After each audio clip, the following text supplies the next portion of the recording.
Hello प्यारे बच्चों, welcome to my YouTube channel बेटा जी खुशी एजुकेशन जोन में बेटा आपका स्वागत है। तो बेटा आज मैं क्लास 12 का रामधारी सिंह दिनकर का जीवन परिचय आपके सामने प्रस्तुत करूंगी, जो कि आपके बोर्ड एग्जाम के लिए बहुत ही महत्वपूर्ण है। तो बेटा ज़्यादा टाइम ना वेस्ट करते हुए हम वीडियो को स्टार्ट करते हैं। और बेटा अगर इस नोट्स का आपको PDF चाहिए तो आप मेरे टेलीग्राम ज्वाइन कर लीजिए और वहाँ आपको ये सब नोट्स प्रोवाइड हो जाएंगे। आप उसको लर्न करके अपने बोर्ड एग्जाम में अच्छे मार्क्स गेन कर सकते हो। ठीक है बेटा जी हमारे इस चैनल पे हिंदी क्लास 10 का, क्लास 12 का हिंदी और 10th का सामाजिक विज्ञान, ये सब आपको इस चैनल पे मिल जाएगा। आप अपनी तैयारी अच्छे से यहाँ कर सकते हो बेटा। अच्छे से मैं पूरी कोशिश करूँगी कि आपको अच्छा से अच्छा कंटेंट प्रोवाइड करूँ, जिससे आप बोर्ड एग्जाम में अपना अच्छा मार्क्स गेन कर सको। ठीक है बेटा जी, स्टार्ट करते हैं। बेटा लिखा है रामधारी सिंह दिनकर का जीवन परिचय क्या था, इनके जीवन में क्या हुआ, कैसे हुआ, सब चर्चा करते हैं। तो बेटा लिखा है रामधारी सिंह दिनकर आधुनिक हिंदी साहित्य के सबसे प्रभावशाली कवियों में से एक थे।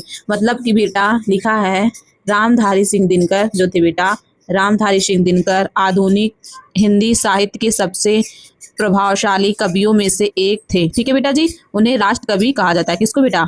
रामधारी सिंह दिनकर को क्या कहा जाता है बेटा? राष्ट्र कवि कहा जाता है। ठीक है बेटा, उन्हें उनके काव्य में वीर रस, ओज और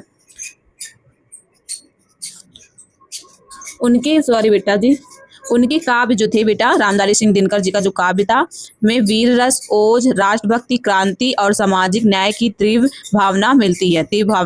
किनके? रामधारी सिंह दिनकर के काव्य में बेटा वीर रस, ओज, राष्ट्रभक्ति, क्रांति और सामाजिक न्याय की तीव्र भावना मिलती है। वे केवल कवि नहीं, कौन बेटा? रामधारी सिंह दिनकर जी केवल कवि नहीं बल्कि बेटा चिंतक, निबंधकार और राष्ट्रवादी लेखक भी थे। ठीक है बेटा जी रामधारी सिंह दिनकर का जन्म कब हुआ था बेटा? तो 23 सितंबर को हुआ था 1908 ईस्वी में रामधारी सिंह दिनकर जी का जन्म हुआ था। और इनका जन्म स्थान बेटा कहाँ था? सिमरिया बिहार में इनका बेटा जन्म हुआ था। इनके पिता का नाम बेटा क्या था? रवि सिंह था, जो क्या थे बेटा? किसान थे। ठीक है बेटा जी, बेटा इनकी मम्मी का जब नाम था, इनकी माता का नाम बेटा था मनरूप देवी। इनकी माता का नाम बेटा क्या था? मनरूप देवी था। बचपन में ही पिता का क्या हो गया बेटा? निधन हो गया। तो इनके क्या हुआ? इनके जीवन में आर्थिक संकट भी बहुत आया। ठीक है बेटा, गरीबी में रहकर पढ़ाई की किसने? रामधारी सिंह दिनकर जी ने। ठीक है बेटा, संघर्ष ने उनके भीतर आत्मबल और विद्रोह की भावना पैदा की। ठीक है, संघर्ष की वजह से बेटा इनके जीवन में, इनके अंदर बेटा आत्मबल और विद्रोह की भावना पैदा हुई। ठीक है बेटा, इनका शिक्षा कैसे हुआ बेटा? बौद्धिक विकास कैसे हुआ? प्रारंभिक शिक्षा बेटा इनका गांव में हुआ, उच्च शिक्षा बेटा इनका पटना में हुआ, विश्वविद्यालय में। ठीक है बेटा जी, मतलब प्रारंभिक शिक्षा बेटा इनका गांव में हुआ और उच्च शिक्षा इनका पटना विश्वविद्यालय में हुआ। ठीक है बेटा, इनका विषय क्या था? इतिहास था और राजनीति विज्ञान था। ठीक है, राजनीति विज्ञान था। ठीक है बेटा, उन्होंने क्या किया बेटा? संस्कृत, हिंदी और अंग्रेजी का भी गहन अध्ययन किया। किसने बेटा? रामधारी सिंह दिनकर ने क्या किया था? संस्कृत, हिंदी, अंग्रेजी का भी गहन अध्ययन किया। इन पर प्रभाव पड़ा किसका? इन पर प्रभाव पड़ा भारतीय इतिहास, महाभारत और स्वतंत्रता आंदोलन का क्या पड़ा बेटा? प्रभाव पड़ा। कार्य क्षेत्र और जीवन यात्रा कैसी हुई बेटा? इनकी कार्य क्षेत्र प्रारंभ में क्या हुआ? सरकारी नौकरी, सब रजिस्ट्रार। ठीक है, बाद में प्रोफेसर बने, अध्यापक, फिर राज्यसभा सदस्य बने। कौन? रामधारी सिंह दिनकर जी बने। ठीक है बेटा, प्रारंभ में सरकारी नौकरी, सब रजिस्ट्रार और बाद में प्रोफेसर बने, अध्यापक, फिर राज्यसभा सदस्य बने। ठीक है बेटा, वे राजनीतिक और साहित्य दोनों में सक्रिय रहे। कौन? रामधारी सिंह दिनकर जी जो थे वे राजनीतिक और साहित्य दोनों में सक्रिय रहे। साहित्य विकास क्या हुआ बेटा इनका? प्रारंभिक काल राष्ट्रभक्ति और क्रांति से भरा काव्य, अंग्रेजों के विरुद्ध आवाज। प्रारंभिक काल क्या था बेटा? राष्ट्रभक्ति और क्रांति से भरा काव्य, अंग्रेजों के विरुद्ध आवाज। ठीक है, इनकी कृतियां क्या थी बेटा? तो इनकी कृतियां जो थी हुंकार, रेणुका थी। ठीक है, इनकी कृतियां कौन सी थी? हुंकार और रेणुका थी। ठीक है बेटा, मध्यकाल क्या था बेटा इनका? दार्शनिक और सामाजिक विषय। मध्यकाल क्या था बेटा? इनका दार्शनिक और सामाजिक विषय था। युद्ध और शांति पर चिंतन था। ठीक है बेटा, कृति क्या था बेटा इनका? कृति था कुरुक्षेत्र था। उत्तर काल क्या था बेटा इनका? प्रेम, सौंदर्य और मानवता जीवन के गहरे अर्थ। ठीक है, उत्तर क्या था, उत्तर काल क्या था, प्रेम, सौंदर्य और मानवता, जीवन के गहरे अर्थ। कृति क्या थी बेटा इनकी, उर्वशी। काव्य की मुख्य विशेषताएं क्या थी, वीर रस। ठीक है, उनकी कविताओं में जोश, उत्साह और भक्ति युवाओं को प्रेरित करने वाली भाषा थी।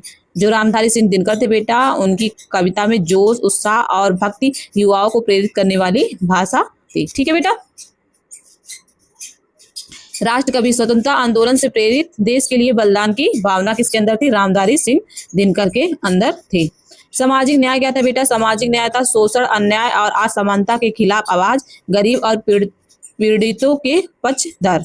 ठीक है, दार्शनिकता, दार्शनिकता क्या था बेटा इनका, जीवन, धर्म, कर्म और युद्ध के गहरे विचार। ओजपूर्ण भाषा क्या थी, उनकी भाषा में ऊर्जा, आग और क्रांति का भाव था। ठीक है, भाषा शैली क्या था बेटा इनका, भाषा सरल और ओजपूर्ण प्लस प्रभावशाली था। मतलब इनका भाषा बेटा सरल था, ओजपूर्ण था और प्रभावशाली था। ठीक है, शैली क्या था बेटा इनका, वीर रस प्रधान, विचारात्मक और प्रेरणात्मक था। ठीक है, शैली इनका क्या था, वीर रस प्रधान, विचारात्मक और प्रेरणात्मक था। जिससे क्या बेटा, पढ़ते ही जोश भर जाता है, यही उनकी खासियत थी। ठीक है, मतलब उनका जो शैली जो पढ़ता था उनके अंदर जोश भर जाता था, यही इनकी शैली की खासियत थी। ठीक है बेटा, इनकी प्रमुख रचनाएं क्या थी, रश्मिरथी, महाभारत के कड़ों पर आधारित कड़ के संघर्ष और मानवता का चित्रण। ठीक है बेटा, सबसे प्रसिद्ध कृति इनकी थी बेटा कुरुक्षेत्र। कुरुक्षेत्र महाभारत युद्ध के बाद की स्थिति, युद्ध और शांति पर विचार। उर्वशी, उर्वशी क्या था, प्रेम और सौंदर्य का काव्य, इसी पर मिला इनको ज्ञानपीठ पुरस्कार। ठीक है, प्रेम और सौंदर्य का काव्य, इसी पर मिला इनको ज्ञानपीठ पुरस्कार। अन्य कृतियां क्या क्या थी, अन्य कृतियां थी परशुराम की परीक्षा, हुंकार और रेणुका। इनकी अन्य कृतियां थी, मतलब रामधारी सिंह दिनकर की अन्य कृतियां क्या क्या थी, परशुराम की प्रतीक्षा, हुंकार और रेणुका। विचारधारा इनका कैसा था बेटा, विचारधारा राष्ट्रवाद, मानवतावाद, न्याय और समानता था, शक्ति और शांति का संतुलन। वे मानते थे शक्ति के बिना शांति संभव नहीं, शक्ति के बिना शांति संभव नहीं।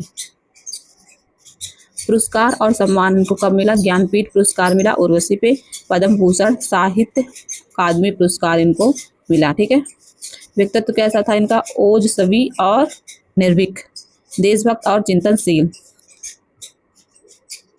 और ये क्या थे, समाज सुधारक थे। इनका निधन कब हुआ, 24 अप्रैल 1974 को, 1974 को हुआ। परीक्षा के लिए सुपर इम्पोर्टेंट पॉइंट क्या क्या है, राष्ट्र कवि कौन था, राष्ट्र कवि दिनकर, वीर रस इनकी मुख्य विशेषता थी, रश्मिरथी कड़ पर आधारित था, उर्वशी ज्ञानपीठ था इनका, भाषा इनका क्या था, ओजपूर्ण था। इनका पूरे जीवन का एक सार अगर आप लेते हो तो इनके जीवन में क्या क्या था, रामधारी सिंह दिनकर हिंदी साहित्य के राष्ट्र कवि थे। उनका जन्म 1908 में बिहार में हुआ। वे वीर रस के प्रमुख कवि थे। उनके काव्य में राष्ट्रभक्ति, क्रांति और सामाजिक चेतना का अद्भुत संगम मिलता है। उनकी प्रमुख रचनाएं रश्मिरथी, कुरुक्षेत्र और उर्वशी है। उन्हें ज्ञानपीठ पुरस्कार से सम्मानित किया गया और उनका 1974 में निधन हो गया।